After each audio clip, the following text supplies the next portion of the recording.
મને આ નિશાળમાંથી શીખવા મળ્યું કે આ નિશાળમાં ભલે ભણાય પણ આ નિશાળમાંથી બધી પ્રવૃત્તિ કરવાની પણ મને શીખવા મળ્યું. સરસ. ભણવાની સાથે ગણતર પણ આપણે જીવનમાં આપણે ફક્ત ભણવાનું જ નથી પણ ઘણું બધું શીખવાનું પણ છે.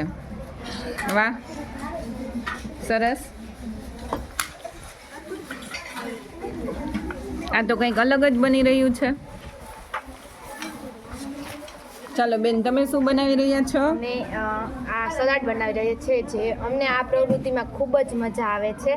અમને આમ અંદરથી આનંદ થાય કે આવી નવીન પ્રવૃત્તિ છે. અમારા મેડમે અમને આવી રીતના નવીન પ્રવૃત્તિ કરવાનું અમને કીધેલ છે. અમને બહુ જ મજા આવે છે. સરસ. વાહ, અહીંયા તમે બીટ જોઈ રહ્યા છો. બીટ છે જે આપણા લોહીના ટકા વધારે છે અને ખાસ કરીને નાની બાળાઓ છે તો એને લોહીના ટકા કેવી રીતે વધારવા એના માટે પણ ખ્યાલ આવે એ માટે આ સલાડ મેકિંગ કોમ્પિટિશન કરવામાં આવેલી છે.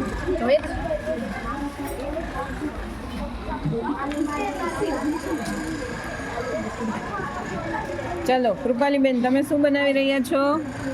અમે આજે સલાડ મેકિંગ કોમ્પિટિશનમાં ભાગ લીધેલો છે ને અમે આજે સલાડ બનાવી રહ્યા છીએ. કેવું લાગે છે તમને? મને ખૂબ જ સારો અનુભવ થાય છે. સરસ. ચાલો તમે? અમે આજે સલાડ બનાવી રહ્યા છીએ. ચાલો અદિતિબેન અહીંયા છે. અદિતિબેન કંઈક નવું જ તૈયાર કરી રહ્યા છે. વાહ, ખૂબ સરસ દેખાઈ રહ્યું છે. શું કહેવાનું છે અદિતિબેનનું? નમસ્તે. સૌપ્રથમ તો હું તમને બધાને જય શ્રી કૃષ્ણ. અહીંયા આજે અમારી પ્રેમશ્રી કન્યા પ્રાઇમરી સ્કૂલમાં અમારે સલાડ કોમ્પિટિશન છે, એટલે કે પૌષ્ટિક આહાર આપણે કેવી રીતે લેવો જોઈએ જેનાથી આપણા શરીરમાં લોહીના ટકા કેવી રીતે તંદુરસ્તી રહે એ માટે અહીંયા શાળામાં બધી જ જાતની પ્રવૃત્તિઓ થાય છે. જ્યારે અમે અહીંયા સલાડ બનાવી રહ્યા છીએ, તમે આગળ ઘણા બધા તમે સલાડ જોયા હશે, તમને ખાવાનું મન થઈ ગયું હશે કે ચાલો હું ફટાફટ પ્રીએમસીમાં પહોંચી જાઉં અને સલાડ ખાવા માંડું. તો એ રીતે જોડાતા રહેજો પ્રથમ એડ્યુટેક ચેનલમાં. Thank you. અહીંયા અમે રાષ્ટ્રીય ધ્વજ બનાવ્યું છે. વાહ, સરસ. એકતા. આપણે 26મી જાન્યુઆરી આવી રહી છે અને એનું પ્રદર્શન અહીંયા થઈ રહ્યું છે. એની લાગણી વ્યક્ત થઈ રહી છે. રાવકરડા સુમૈયાબેન, ખૂબ સરસ. વાહ, અહીંયા તો કંઈક અલગ જ બની રહ્યું છે. Delicious and beautiful. સ્વાતિ, આજે અમારી સ્કૂલમાં સલાડ મેકિંગ કોમ્પિટિશન છે તો અમે બધાએ તેમાં ભાગ લીધો છે. તમે આગળ ઘણા બધા સલાડની રેસિપી જોઈ હશે, તો આજે તમે એ પણ જોઈ લેશો કે બાળકોને છે સલાડ તો ન ભાવતું હોય પણ આપણે તેને યુનિક રીતે જ સ્ટાઇલ કરી છે, તો તમે જોવો. હા, એટલે આ જે બનાવશે એ પણ એને ખાવાનું મન થશે એ માટે સલાડ મેકિંગ કોમ્પિટિશન રાખેલ છે.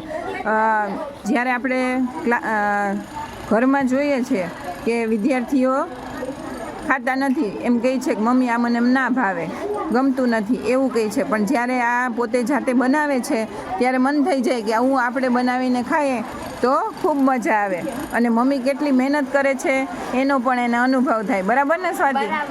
સાચી વાત. અરે વાહ, અવંતિકાબેને તો બહુ મસ્ત બનાવેલું છે.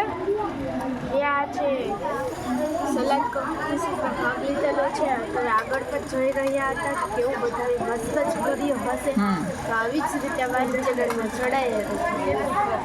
તમને શું લાગે છે સલાડ ખાવાથી શું ફાયદો થાય? સલાડ ખાવાથી આપણું શરીર તંદુરસ્ત રહે છે અને આપણે જે બહારનો ખોરાક ખાઈએ છે એના કરતાં સલાડ સારું રહે છે. અને વિદ્યાર્થીઓ કોઈ સલાડ કોઈને ભાવતું જ ના હોય, પણ જો તમે યુનિક રીતે તૈયાર કરીને ખવડાવશો તો જરૂર ને જરૂર જ ખાશે. સરસ, ખૂબ સરસ સંદેશો આપેલો છે. Thank you.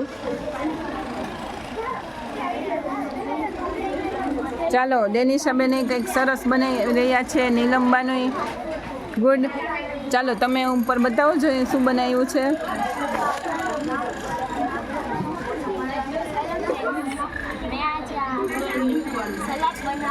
અને આજે ખબર પડી કે મમ્મીને કેટલી મહેનત કરવી પડે છે આપણા માટે. આજે મેં કર્યું ત્યારે મને અનુભવ થયો અને છે ને એકવાર તો ચાકુ પણ લાગે. હા, એટલે મમ્મીને પણ જ્યારે રસોઈ બનાવતા હશે, સલાડ બનાવતા હશે ત્યારે એને પણ કેવો અનુભવ થાય છે એ આજે અનુભવ તમને જાણવા મળી રહ્યો છે ને? હા, આજે અનુભવ થયો. ખૂબ સરસ. તમને આમ પ્રેરણા ક્યાંથી મળી આ સલાડ બનાવવાની? અમને આ હેતલ મેડમ પાસેથી પ્રેરણા મળી અને તમે પણ જોડાતા રહેજો પ્રથમ એજ્યુકેશન ચેનલમાં. હા, અને તમારા મમ્મી પાસેથી પણ મળેલી હશે. મમ્મીએ પણ કંઈક તમને પ્રેરણા આપેલી હશે કે કેવી રીતે બનાવવું જોઈએ. મમ્મીએ પણ અમને કહ્યું કે આ રીતે તમે બધું ડેકોરેશન કરશો તો સરસ લાગશે. Yes, very good.